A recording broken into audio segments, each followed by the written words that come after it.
La formation, elle est dédiée aux personnes qui reprennent leurs études et dont l'objectif est d'évoluer au sein de leur entreprise. Parce que souvent, quand on n'a qu'un DUT ou un bac+3, on est vite limité.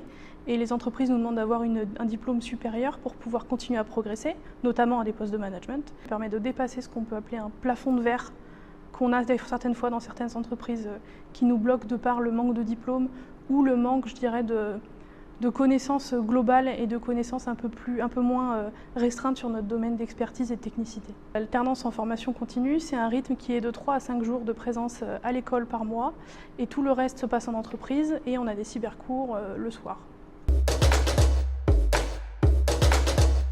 Alors moi du coup j'ai fait la filière génie industriel qui est une filière qui est plutôt pluridisciplinaire. On a une grosse base de tout ce qui est management, gestion du changement, gestion des personnes, parce que c'est une formation qui se destine à de futurs managers.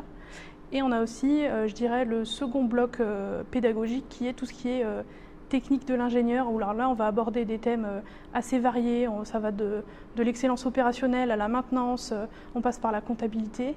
Et l'objectif de ce bloc pédagogique, c'est vraiment de pouvoir avoir des managers qui ont des compétences qui leur permettent de discuter avec l'intégralité, je dirais, des services de l'entreprise et de comprendre un peu le langage de tout le monde.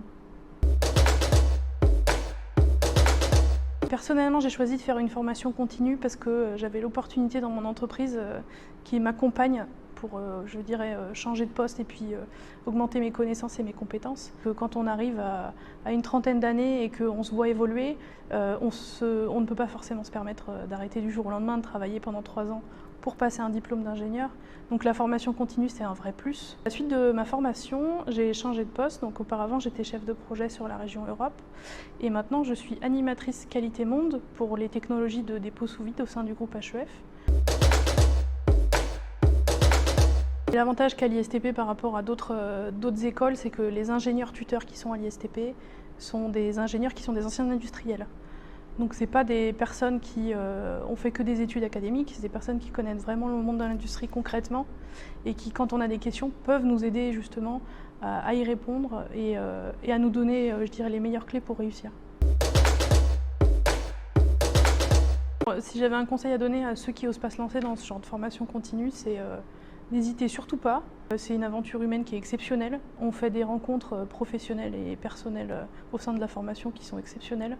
On est très très bien accompagné avec l'ISTP qui nous aide à construire un projet qui est viable. Donc il y en a plusieurs jalons qui nous aident à construire un projet viable. Donc entre l'accompagnement à l'ISTP et je dirais les rencontres qu'on fait, franchement il n'y a pas à hésiter et il n'y a pas à regretter. Il faut se lancer et il faut se donner à fond pour y arriver. Du coup, n'hésitez surtout pas à vous lancer à l'ISTP, vous serez bien accueillis et bien accompagnés.